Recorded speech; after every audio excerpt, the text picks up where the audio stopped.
नमस्कार. द भारती परमार शोमध्ये तुम्हा सगळ्यांचं पुन्हा एकदा मनापासून खूप खूप स्वागत करते. झलक अविस्मरणीय कलावंतांची मध्ये आपण नेहमीच एका वेगळ्या व्यक्तीला भेटत असतो, एका वेगळ्या कलाकाराला भेटत असतो. मग तो लेखक असो, दिग्दर्शक असो, अभिनेता असो. तर आज पण आपण एका वेगळ्या कलाकाराला भेटणार आहोत. आज आपण भेटणार आहोत कथा, पटकथा, संवाद लेखक रवींद्र भगवते यांना. चला तर त्यांच्याशी गप्पा मारूया आणि त्यांच्या या प्रवासाबद्दल त्यांच्याकडनंच जाणून घेऊया. नमस्कार. नमस्कार. नमस्कार. द भारती परमार शोमध्ये तुमचं मनापासून स्वागत करते. धन्यवाद. असं म्हणतात बाळाचे पाय पाळण्यात दिसतात, तसं आपल्या बाबतीत काही घडलं होतं का? म्हणजे लहानपणी तुम्ही या क्षेत्रात येण्यासाठी तशी काही पार्श्वभूमी तयार झाली होती का? शाळेत म्हणजे मी चांगलं लिहू शकतो असं मला एक कॉन्फिडन्स देणारी गोष्ट घडली ती मी 8वीत असताना. त्यावेळेला माझे आवडते पुस्तक नावाचं एक स्पर्धा लोकसत्तेने घेतली होती. लोकसत्तेने? आणि त्याच्यामध्ये माझं आवडते पुस्तक म्हणून मी हरिनारायण आपटेंचे उषक्काल कादंबरी 8वीमध्ये असताना त्याच्यावरती लिहिलं होतं. आणि त्यामध्ये माझं खास म्हणजे त्या स्पर्धेमध्ये मी पहिल्या काहीतरी 5-10 वगैरे आलो असेल. तर त्यामुळे मला एक हुरूप आला की आपण लिहायचं आणि मग आपलं हळूच कविता करून ठेवायच्या वगैरे. अशी लहानपणी सुरुवात झाली 8वीत. पण तुमच्या घरी अशी काही हे होती का, म्हणजे काय म्हणतो ना पार्श्वभूमी, वाचन करायला लावतात आई वडील, किंवा काय काय आपल्याला उपलब्ध असतं, किंवा आपल्या घरी लोक अशी येतात की त्यामुळे आपली समृद्धी वाढत जाते, असं काही होतं का वातावरण? वातावरण म्हणजे माझ्या आईला आणि मोठ्या भावाला आम्हाला वाचनाची भयंकर आवड होती. आणि वाचनाची म्हणजे माझी आई तर खूप वाचायची आणि मला रहस्यकथा अर्नाळकरांच्या खूप आवडायच्या. तर इतर मुलांना ना त्यांचे पालक सांगायचे की तुम्ही हे रहस्यकथा वगैरे हे वाचू नका वगैरे असं. पण अर्नाळकरांच्या रहस्यकथा एवढ्या सुंदर असायच्या आणि त्याच्यात काहीच वावगं नसायचं. आमची आई आम्हाला सांगायची बिंदास वाचा. आणि आम्ही त्या वाचत वाचतच मोठे झालो. नंतर मग अत्रे, नंतर माडखोलकर वगैरे यांचं वाचन वाढत. अच्छा, म्हणजे वाचनाची पार्श्वभूमी आहे, घरात कोणीतरी वाचक होते. ओके. मग आता तुम्ही 8वी नंतर पुढे कसं तुमचा प्रवास झाला? नंतर मग मी कॉलेजमध्ये गेलो, मग पोदार कॉमर्सला. आणि तिथे जे मराठी वाङ्मय मंडळ होतं तर तो मला एक ग्रुप खूप छान भेटला. तर तेव्हा मी एक एकांकिका लिहिली होती, एक शहर शहरलेलं ह्या नावाची. पोएटिकच होती तशी. आणि मग आम्ही ते सादर केली उदय कला केंद्रात वगैरे आणि ती चांगली झाली. मग मला कॉन्फिडन्स आला की आता आपण एकांकिका लिहू शकतो काय. आणि मग एकांकिका पण लिहायला लागलो आणखी. आता माझ्याकडे 10-12 तरी एकांकिका अशा लिहिलेल्या आहेत. त्यानंतर तुम्ही म्हणजे घरातली लोक तशी काही तयार होत नाहीत, म्हणजे आपल्या काळात तरी नसावं की तू काय नाटक लिहितोय किंवा एकांकिका लिहितोय, पण कॉलेजमध्ये आपण ती सगळी मस्ती करतो. पण पुढे तुम्ही नोकरी केलीत की या लाईन मध्येच काम केलं, कसं केलं? नाही, नोकरी केली मी, कारण ती मला गरजच होती. स्टेट बँकेमध्ये मी नोकरीला लागलो. आणि स्टेट बँकेत नोकरी करत असतानाच मी माझी पहिली सिरियल 1990 साली लिहिली, याला जीवन ऐसे नाव. सिरियल. माझा एक मित्र होता दीपक जोशी, तोही माझ्याबरोबर को रायटर होता. तर त्याच्यामध्ये आम्ही सिरियल याला जीवन ऐसे नाव. नंतर विद्याधर पाठार यांनी एक सिरियल काढली होती वेद नावाची, ज्याच्यामध्ये शिवाजी साटम आणि भार्गवी चिरमुले होते. आणि मग आणखी एक विळखा म्हणून होती. नंतर एक दुपारी यायची स्वामिनी म्हणून, तर ती त्याचे काही सुरुवातीचे भाग मी लिहिले. जुनी स्वामिनी, आताची नवीन. तर मग ते सिरियल लिहित असताना मग मला ऑफर आमच्या याला जीवन ऐसे नावचे प्रोड्युसर होते सतीश वागळे, म्हणजे आपले नमकराम, नोकरी वगैरे सगळ्याचे हिंदीचे मोठे प्रोड्युसर. तर त्यांनी मला ऑफर दिली की मराठी पिक्चर लिही.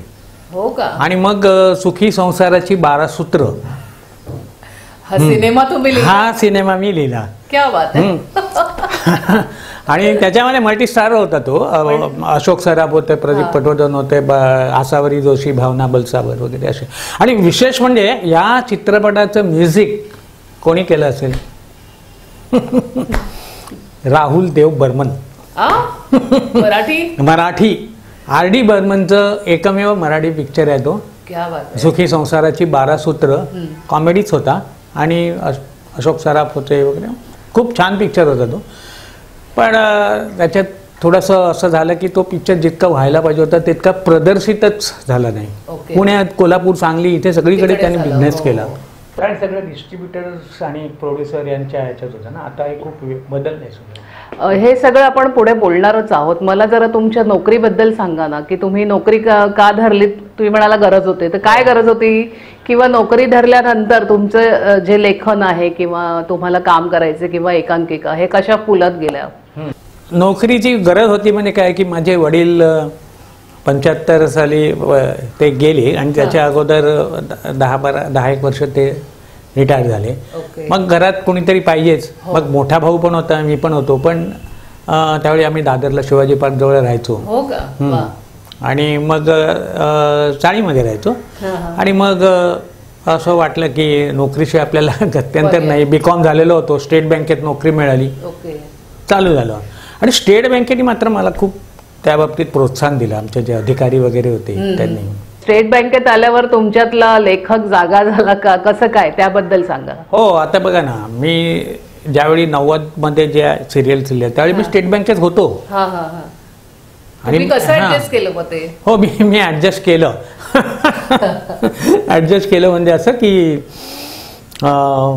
आमचे जे अधिकारी, माझ्या वरचे जे बॉसेस होते ना, त्यावेळी त्यांना खूप आवड होती सगळ्यांनी. म्हणजे असं की तू नाटक लिहितोयस, एकांकिका लिहितोयस, सिरियल लिहितोयस, चल बाबा लिही काय, पण तू काम ऍडजस्ट कर. बरोबर काय.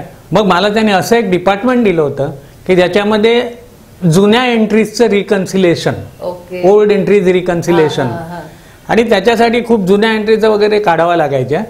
पण त्याला काय असे घाई नव्हते. आता तुम्ही बँकेच्या कामात जसं बघता, त्याला काय अशी घाई नसायची. मग मला वेळ असला की मी भरपूर एंट्रीज आउटस्टँडिंग असलेल्या काढायचो. आणि वेळ नसला म्हणजे कुठे इकडे तिकडे जायचं असलं की मग मात्र मी त्यांना सांगायचो, साहेब निघतो मी, जरा मला जायचं. ओके. म्हणजे तुम्हाला इनडायरेक्टली सिनियर्सनी मदतच केली. सिनियर्सनी मदत. Very good, very good. आणि तुम्ही तिकडे मग काय केलं, म्हणजे स्टेट बँकेसाठी काही केलं का. स्टेट बँकेसाठी नाही, लिखाणाचं माझं तसं नाही झालं. पण आम्ही त्यावेळी इनोव्हेटिव्ह बँकिंगच्या अंडर आम्ही ऑर्केस्ट्रा वगैरे वृद्धाश्रमात किंवा असे करायचो. आशादान वगैरे असं ते यांचं ओल्ड एज होम वगैरे आहे तर तिथे करायचो. आणि त्या ऍक्टिव्हिटीमध्ये मी असायचो. Okay okay. तुम्ही म्हणालात की मी सिरियल केल्या, तर इतर कशा केल्या, तुम्हाला सिरियल कशी मिळाली करायला. सिरियल मिळाली म्हणजे माझा मित्र होता दिग्दर्शक अनिल बैंदूर. तर त्यांनी कन्नड आणि मराठी दोन्हीमध्ये हे काम केले. तर तो दिग्दर्शक होता त्या याला जीवन आहे सेनाव सिरियलचा. तर तो मित्र होता. आम्ही असे गप्पा मारायचो. तर त्याला मी कधीतरी काही लिहिलेलं वगैरे दाखवायचो. कविता लिहिली तरी काही दाखवायचो. म्हणाला, अरे रवी तू हे सहज लिहिशील, सिरियल लिहिशील, संवाद वगैरे. पटकथा संवाद हे सगळं लिहिलं की. हो, कथा पटकथा संवाद. आता काही त्यातल्या 2-4 स्टोरीज अशा होत्या, कारण ती 13 भागांची सिरियल होती. तर 2-4 स्टोरीज अशा होत्या की ज्या इतरांच्या होत्या, पण बाकी आम्ही स्वतःच बनवलं सगळं. सिरियलचं काय असायचं की साधारणपणे 3-4 दिवस तरी शूटिंग त्यावेळी चालायचं. आणि त्या वेगळ्या वेगळ्या स्टोरीज होत्या, माझ्या शॉर्ट स्टोरीज होत्या आणि वेगळ्या वेगळ्या होत्या. आणि चित्रपटाचं आम्ही सलग 1.5 महिन्याचं शेड्यूल होतं. आणि मुद्दाम अनुभव पाहिजे म्हणून मी पण तिकडे नेहमी असायचो. आयत्या वेळी सुद्धा काही संवादात बदल करायचा असेल तर तो आम्ही तिकडे थांबायचो. आणि त्याचा उपयोग व्हायचा. म्हणजे एकच एक्झाम्पल देतो की आता मामा तोरडमल होते मेन रोलमध्ये, आणि वाटणी करायची. मी गेल्यानंतर माझ्या इस्टेटीची वाटणी करा असं त्यांना सांगायचं होतं. मामा तिथे मी कुठेतरी लांब होतो. मग सगळे मग दिग्दर्शक वगैरे सगळे ओरडले, अरे रवीला बोलवा, रवीला बोलवा. मग मी आलो. मग मी त्यांच्याकडून ऐकलं की अरे वाटणी हा शब्द खटकतो. म्हटलं ठीक आहे मामा, तुम्ही एक काम करा, निर्वा निरव घ्या. निर्वा निरव. आणि ते एवढे खुश झाले, म्हणाले वा, म्हणून लेखक इथे असलेला बरा. Okay okay. तुम्ही सिरियल आणि सिनेमा एकत्रच लिहिलात. तुम्ही म्हणालात की सिनेमासाठी तुम्ही तिथे थांबलेलात 1.5 महिना. हो. त्याचा काय फायदा झाला किंवा तुम्ही तिथे का थांबला होता त्याचं मला जरा उत्तर मिळेल का? हो, एकूणच मला सगळा प्रोसेस कळला. म्हणजे ह्याचा किती रोल असतो, कॅमेरामॅनचा किती रोल असतो, दिग्दर्शक काय करत असतो, तो शॉर्ट डिव्हिजन्स कसे करत असतो, नंतर आपल्याला रेस्ट किती वेळ घ्यायला मिळते ज्या मुख्य कलाकारांना, आणि एकंदरीत की दिग्दर्शक कलाकाराकडून पाहिजे तसा अभिनय करून घेण्यासाठी कसं काय काम करतो. आता हे खूप महत्त्वाचं आहे. कारण जेव्हा सेलिब्रिटीज असतात मोठे मोठे आणि त्यांना जर सांगायचं असेल की बाबा हे असं नको, हे असं नको, तर त्यावेळी ते खूप त्याची बिचाराची तारांबळ होत असते की हवं ते तर पाहिजेच असतं, पण त्यांना असं, कारण ते त्यांच्या ह्याच्यात असतात ना, मग तेही कन्व्हिन्स करतात की एखादी गोष्ट अशी का केली, तेही कन्व्हिन्स करतात. तर तो जो प्रकार असतो तो पाहिला, लोकेशन कसं आपण शोधावं एखाद्या सीनसाठी, नंतर ते दिग्दर्शकाच्या बरोबर जाऊन आम्ही लोकेशन ठरवायचो. तर हे या कित्येक गोष्टी आहेत. आणि नंतर पोस्ट प्रोडक्शन, मग त्याचं एडिटिंग. असं तुम्हाला झालंय का कधी की तुम्हाला ऑन द स्पॉट एखादा त्यांना वाटलं एक्स्ट्रा सीन घेऊया तर तुम्हाला लिहावा लागलाय? हा एक्स्ट्रा सीन असं नाही, पण आता एंड जो असतो तो आमच्याकडे याला जीवन असेनाला खूप एंड खूप महत्वाचा असायचा, कारण तो काहीतरी एक संदेश देत असायचा. तर एक मुरगाजळ म्हणून एपिसोड होता, रमेश भाटकर आणि राणी बागुल होते. तर आता हे एंड कसा करायचा याच्याविषयी आम्ही खूप संभ्रमात होतो. आम्ही संध्याकाळ रात्र सगळी अनिल बेंदूर आणि मी आम्ही बसायचो, डिस्कस करायचो, आणि मग त्यातून आम्ही असं कॉन्सेप्ट असा होता की एक थोडक्यात सांगतो की एक मृगजळ म्हणजे एक कादंबरीकार असतो, ते लिहिणारा, आणि तो कादंबरीकार स्वतःचं पर्सनल लाईफ आणि कादंबरीत त्यांनी वर्णन केलेला नायक प्रचंड रोमॅन्टिक, आणि तो ॲक्च्युली त्याचा पर्सनल लाईफ खूपच डाऊन टू द अर्थ. त्यामुळे त्याच्या या दोन ह्याच्यातली जी विसंगती असते ती त्याच्या बायकोला, ती असं एक्सपेक्ट करते की आपण आपला जो नवरा आहे तो त्या नायकासारखा रोमॅन्टिक असेल, आणि म्हणून ती भांडून निघून जाते. आणि मग त्याचा एंड काय करायचा, मग आम्ही खूप डिस्कस करून असं ठरवलं की तो नायक ती येते, सगळ्यांनी पटवलं म्हणून की तू नवऱ्याकडे परत जा, आणि ती येते त्यावेळेला एक टेप रेकॉर्डर ठेवलेला असतो तिथे, आणि त्या टेप रेकॉर्डरमधून नायकाचं मनोगत खूप रोमॅन्टिक ये वगैरे काय काय सुंदर भाषेमध्ये आहे. तर ते त्या टेप रेकॉर्डर म्हणून ती म्हणते हा बोलतोय कुठे, पण बघतोय तर इथे टेप रेकॉर्डर आहे. आणि मग तो त्याच्या मागे खुर्चीवरती असा पायावर पाय घेऊन बसलेला असतो, आणि तो म्हणतो राणी हे जे तो टेप रेकॉर्डर आहे ना ती माझी कादंबरी आहे, आणि हा इथे मी बसलेलो आहे ना तो मी हाडामासाचा मी इथे आहे. म्हणजे तू त्यातलं कंपॅरिझन करू नको. ओके ओके, त्यातलं कंपॅरिझन करू नको, असा तो एंड आम्ही मग शेवटी. ओके, हां. तुम्ही अनेक सिरियल लिहिल्यात, अनेक सिनेमाचं पण तुम्ही लिखाण केलंय म्हणालात. तुम्ही नाटकाकडे कसे वळलात? नाटक लिहिलं का आणि बक्षिसं मिळाली आहेत का? हो, नाटकाचं असं झालं की मी बँकेत असताना आम्ही बँकेतून राज्य नाट्य स्पर्धेला एंट्री करायचो. तर त्यावेळेला मी काही छोट्या मोठ्या भूमिकासुद्धा करायचो, आणि त्यावेळेला एकांकिका वगैरे लिहायचो. ते एकांकिकाचे प्रयोग पण आम्ही फ्रेंडशिप नावाच्या ग्रुपतर्फे बाहेर करायचो. म्हटलं आपल्याला हे लिहिता येतं, तर आपण एक फुल फ्लेज नाटक लिहूया.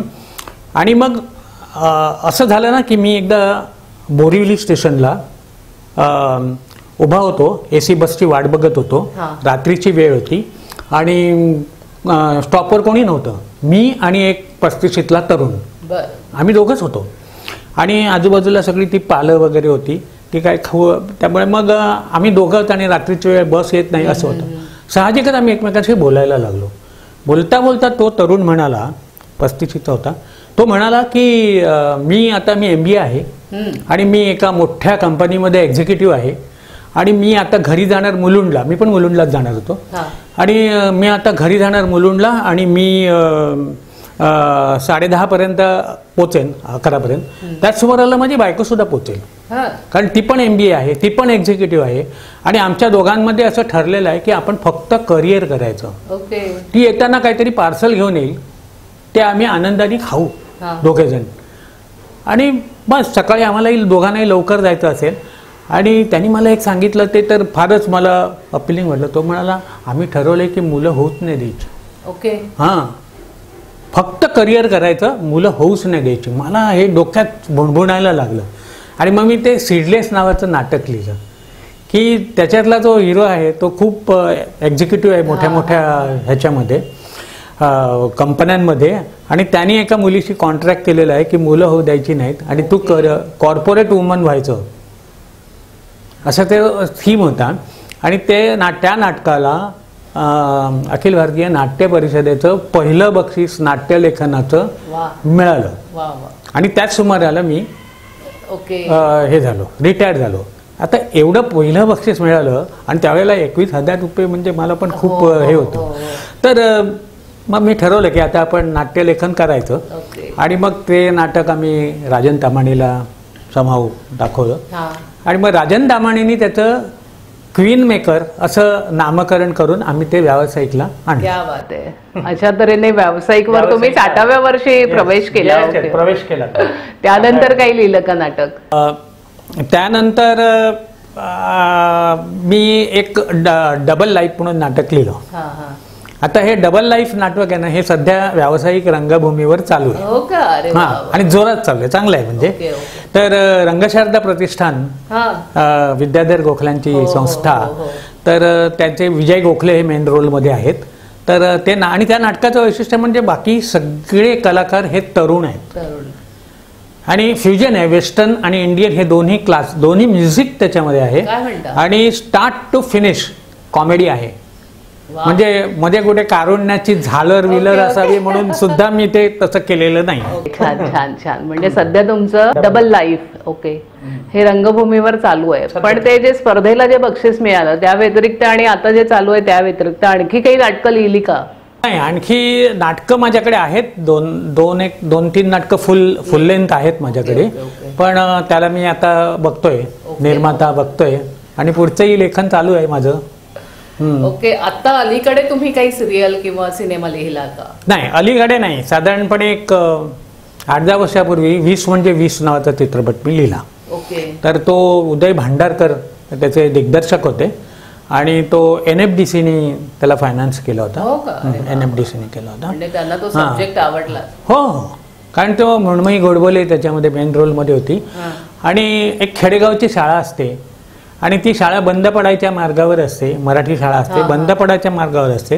तर या मृण्मयी गोडबोलेचे जे वडील असतात, म्हणजे राजन भिसेने तो रोल केलाय, तर ते जाऊ शकत नाही ती शाळा चालवायला, अशी परिस्थिती, आजारी पडतात. तर ते आता ती शाळेत कोण, तर ही इंजिनियर असते मृण्मयी, पण ती आपलं सगळं बाजूला ठेवते आणि म्हणते मी शाळा चालवायला जाते.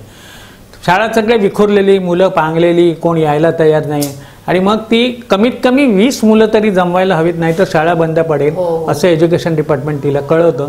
आणि मग तिची जी धडपड आहे ना, ती सगळी 20 म्हणजे 20 या चित्रपटामध्ये आहे. ही कॉन्सेप्ट खूप छान आहे. म्हणजे विखुरलेली शाळा पुन्हा एकदा तुम्हाला चालू करायची आहे. छान छान.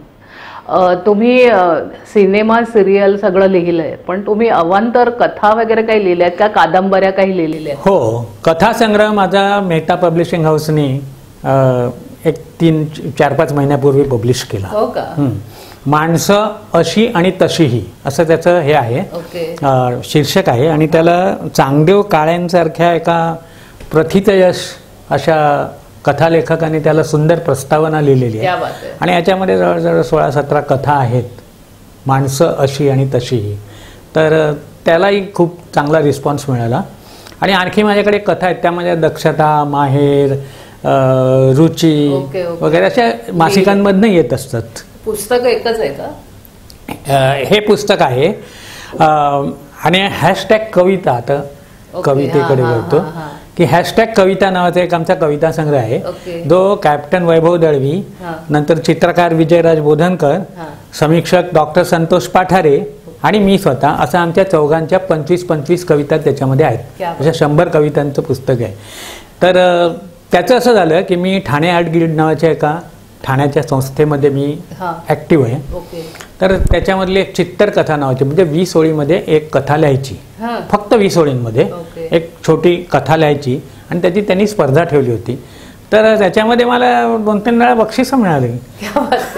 तर मग संपदा जोगळेकर कुलकर्णी आजच्या मोठ्या अभिनेत्री दिग्दर्शिका, तर तिने संपदाने मला फोन केला की तुम्ही कविता करत असणार असा माझा अंदाज आहे, तर मला एक 4-5 कविता पाठवा ना. हां, मग मी कविता पाठवल्या. मग लगेच त्या म्हणाले की नाही, मी 4 जणांचं तिघं ऑलरेडी आहेत माझ्याकडे आणि चौथा आम्ही 4 जणांचं संग्रह प्रकाशित करणार. मग तो संग्रह आम्ही ग्रंथालीला हिने दाखवला आणि ग्रंथालीला त्या सगळ्या कविता पसंत पडल्या. ह्या हॅशटॅग कविता असं त्याचं नाव आहे. हॅशटॅग कविताला जी प्रस्तावना मिळालेली आहे ती नाधो महानोरांची आहे. क्या बात आहे. आणि महानोरांनी सगळं एवढं सुंदर लिहिलं होतं. आणि त्याचा पण एक किस्सा आहे. आम्ही पळसखेडला गेलो होतो महानोरांना भेटायला आणि त्यांच्या पुढे आम्ही आमच्या कविता वाचल्या. तर ते खुश झाले. त्यांची तब्येत तितकीशी चांगली नव्हती, तर त्यांच्या मिसेस म्हणाल्या की ह्यांना काही लिहायला वगैरे देऊ नका. हां, खूप कष्ट पडतात त्यांना, एकाच डोळ्यांनी दिसतंय वगैरे असं. मग आम्ही महानोरांना सांगितलं की ठीक आहे, आम्ही सगळं रेकॉर्ड केले, आम्ही एडिट करतो आणि आम्ही छापू. एक 5-6 दिवसांनी त्यांचा फोन आला की तुम्ही एडिट काही करू नका, मी माझ्या हाताने सगळी प्रस्तावना तुम्हाला लिहून देईन. क्या बात आहे. आणि त्यांनी ती सगळी लिहून दिली आणि व्हेरी लकी पब्लिश झाली. महानोरांसारखी प्रस्तावना मिळाली. चला मग एखादी कविता होऊन जाऊ द्या. अच्छा, तुमच्या आवडीची, तुम्हाला स्वतःला तुमच्या सगळ्या कवितांमधनं आवडलेली एखादी कविता. अच्छा, की महाभारतामधली कर्णाची व्यक्तिरेखा ही मला भयंकर आवडली. मलाही. म्हणजे मी मृत्युंजय वाचलं, कौंतेय वाचलं, कर्णायन वाचलं आणि हे असे जे खूप थोड्या दिवसांनी वाचले ना, तर आय वॉज सो इम्प्रेस की काय हे कॅरेक्टर आहे असं. आणि मग त्याच्यावरती मी असाच होता एक दिवस अंधारलेला पण सोनेरी वरखा लावलेला. त्या दिवशी सूर्यपुत्र जन्मला आणि प्रकाशित झाला भयकंपित. परागंदा झाला त्याच्याच जीवनातून. मातेकडे पाहत टाहो फोडत एक जीव भविष्याच्या सागरात फेकला गेला. शेवटपर्यंत कोहम करत राहिला, पिसाळला, पागल झाला, रक्ताच्याच विरुद्ध उठला, कारण रक्त आंधळं होतं. हरलेल्या सैन्यातला एक असहाय पण शूर योद्धा, त्याला बंधहीन व्हायचं होतं, पण अपमानाच्या शृंखलांनी त्याला बद्ध केलं होतं. त्याच्या आसवाना उंजळीचा आधार कधीच मिळाला नाही. त्याच्या जखमांना धन्वंतरी कधीच भेटला नाही. त्याचं कपाळ त्याच्या मुकुटाकडे पाहत सदैव हसत राहिलं, कुत्सितपणे, छद्मीपणे. महारथींचा महारथी रथचक्रानं जिंकला. मित्राच्या मैत्रीसाठी एक राजहंस कावळ्यांच्या तव्यात वावरतच राहिला. त्याच्या पंखावर काळी जन्मकूण होती. जवळची धुंदीच दान करून एक तृषित तहानेनं बेभान होतच राहिला. महाभारतातही एक जटायू होता. तडफडत मरून गेला एक अमर कथानक देऊन. वा वा वा, क्या बात आहे, क्या बात. अंगराज. वा वा वा, छान.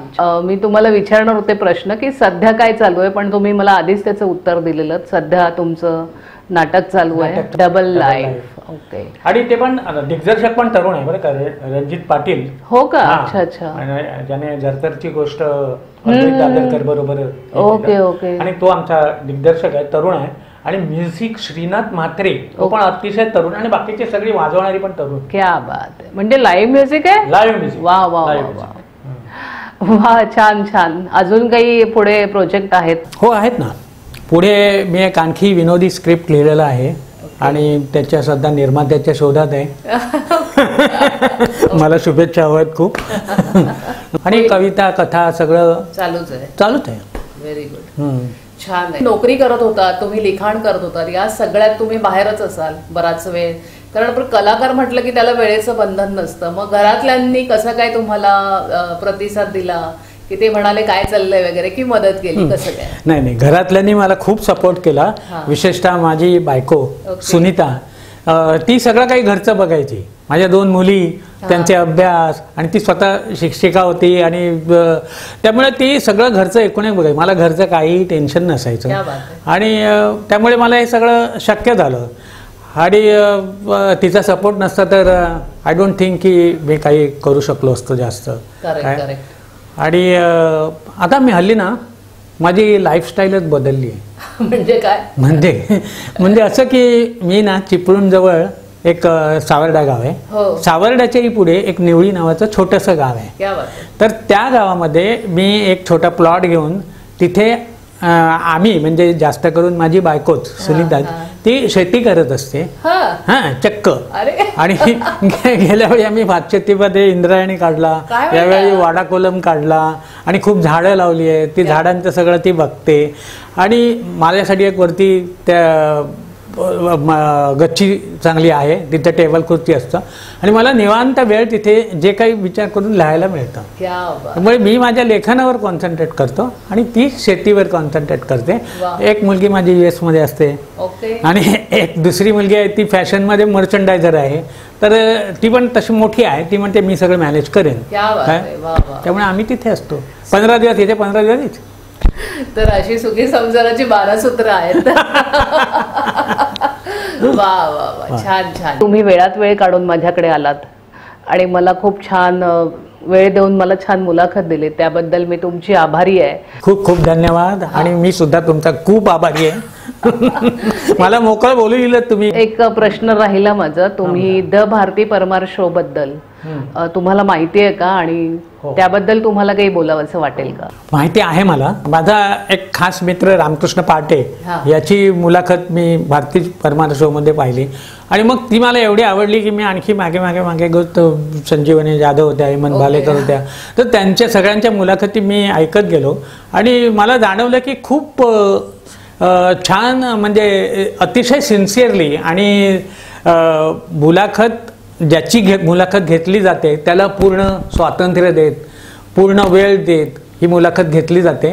आणि भारती परमार यांचा मी खरंच आभारी आहे की त्यांनी मला अगदी खूप सतत आनंदात ठेवलं. काही अडचणीत पडू शकेन मी असा काय प्रश्न त्यांनी मला विचारला नाही आणि सगळी मुलाखत त्यामुळे खेळीमेळीची छान. धन्यवाद. आणि तुमच्या सगळ्या पुढच्या प्रोजेक्टना द भारती परमार शो तर्फे भरभरून शुभेच्छा. मंडळी, माझा आजचा हा एपिसोड तुम्हाला कसा वाटला हे तुम्ही मला कमेंट बॉक्समध्ये कळवणार आहातच आणि नियमितपणे पाहत राहा द भारती परमार शो.